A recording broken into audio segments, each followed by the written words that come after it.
If you ever listen to the radio in Canada, you'll notice something strange. They play a lot of Canadian music, like a lot. Like 1 in 3 songs is by a Canadian artist, at least. And while I wish I could say that this was just fierce patriotism of my country, that's not actually the case. The real reason so many Canadian radio stations play acts from their motherland is because they're legally required to, thanks to regulations dating back to 1971. Let's take a closer look.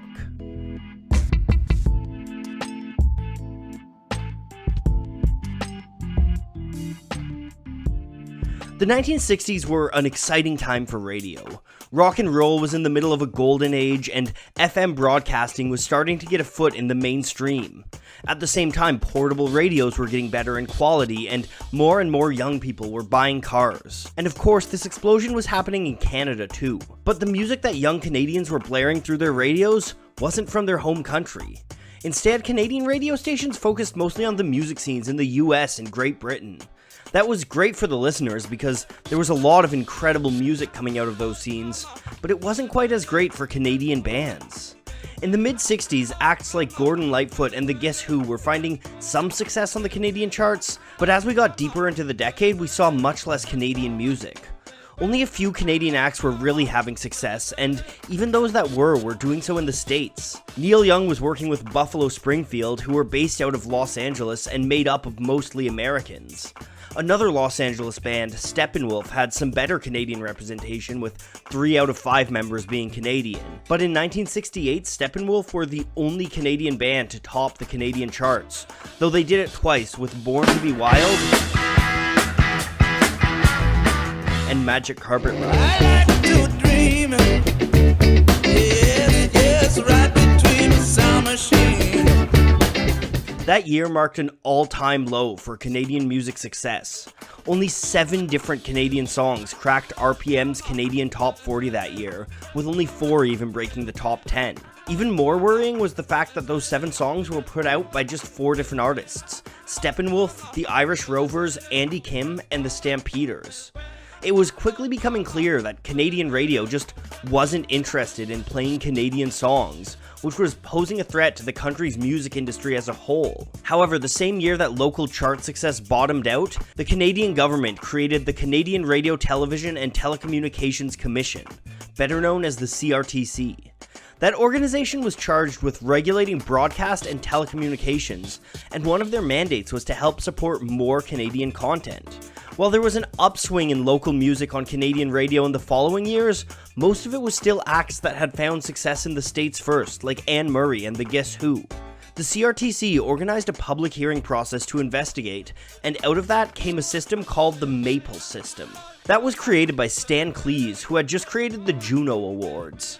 And a quick aside for those of you who aren't Canadian, the Juno Awards are basically the Canadian Grammys, kind of. The Maple System was a way of qualifying what counted as Canadian content. It consisted of 4 aspects. Music. The music was composed entirely by a Canadian. Artist. The music or lyrics were performed mostly by a Canadian. Performance. The performance was either recorded, performed, or broadcast in Canada. Lyrics. The lyrics were written entirely by a Canadian. In order to qualify as Canadian content, a piece needed to fulfill 2 of these conditions, or just 1 if it was recorded before January 1972.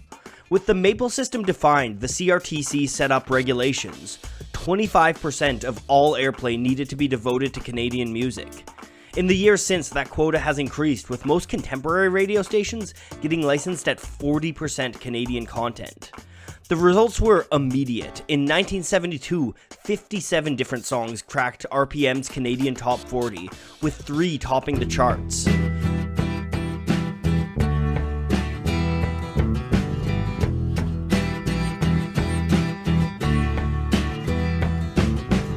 Even more promising, the 70s saw the growth of Canadian content based out of Canada.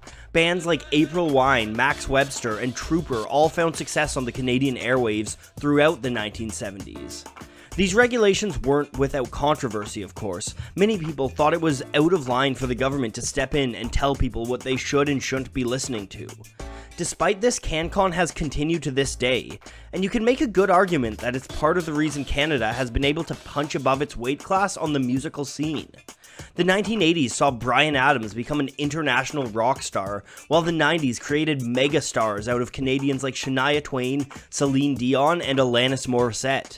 And even today, Canadian music is bigger than ever. Names like Drake, The Weeknd, and Justin Bieber have consistently topped charts throughout the last decade. It's not just chart success either. Canadian bands like Arcade Fire have become critically acclaimed in the last decade.